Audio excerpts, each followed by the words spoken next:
Let's plug a system into a social systems theory diagram so we get a better idea of how all the various different elements work together. So first off, let's define our system. Let's use the University of Wyoming.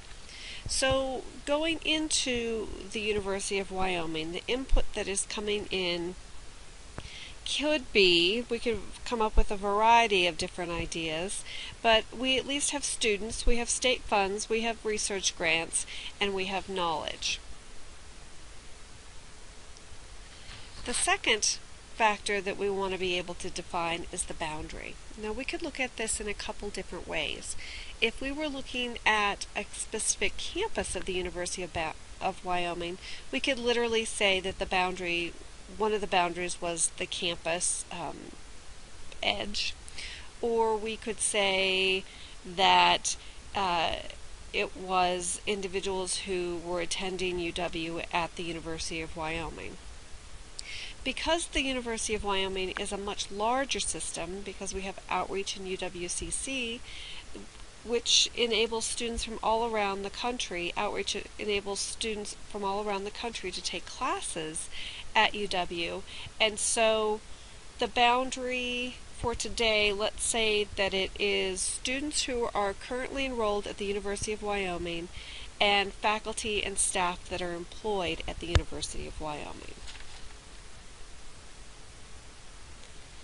So our subject system is the University of Wyoming, and within that system we're going to be looking at subsystems. So there's a variety of different subsystems that we need to be paying attention to. We have the registrar, we have the outreach office, we have the office of research, we have the academic affairs, we have housing and cafeteria, maintenance, custodial staff, athletics, financial aid, admissions, UWCC, student services. We have various departments and divisions, such as the Division of Social Work within the College of Health Sciences. And so I could go on and on. There's many different systems, subsystems within the larger system of the University of Wyoming. Now some of these systems have larger impacts on one another than other systems. For example, the Department of English really doesn't have a lot of contact with the Division of Social Work.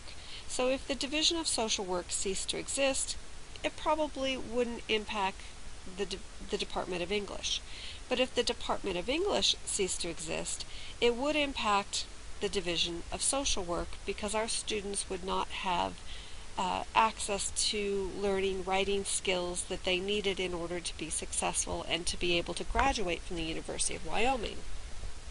Likewise, every unit at the University of Wyoming that is an academic unit interacts with the registrar. So they have different people assigned to different departments that track students' academic progress, make sure that people are ready for graduation, so on and so forth. And so again, there are some areas that have much larger impact than other areas and would be more detrimental if they cease to function or cease to exist. I especially think about a few years back when the legislature said that UW needed to do some budget cuts, and UW decided to get rid of the graduate school. This had huge impact on any department or division within the college or within the university that had grad students, because they were who everybody went through, and they were the ones that had guidelines and requirements, and so we really didn't know what to do. It was, do we have to do those requirements anymore because there is no grad school to maintain that fidelity to those requirements? We got really mixed messages who was responsible for these sorts of administrative aspects now. We had students who wanted to graduate but had no idea where they were supposed to send their paperwork. It really did mess with the system. And even several years later, there is still a little bit of not probably more than a little bit of confusion about where those different elements are housed within the university.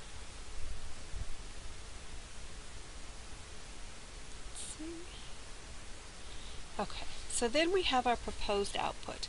The proposed output is what we would like to have come out of the University of Wyoming. So for example, we'd like our students to have degrees when they leave the University of Wyoming. We would like knowledge from research studies and from best practices to be disseminated from the university. And then we have the actual output that happens, which is that we do have students who leave the university without degrees, but we also have students who do leave the university with degrees, and we have knowledge.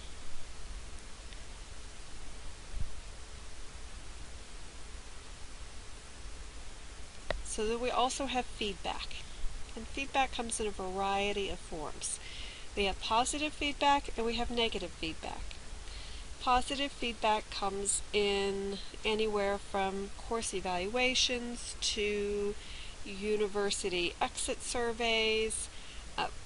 How are things going? Are people continuing to be employed at UW? Are they looking for work elsewhere?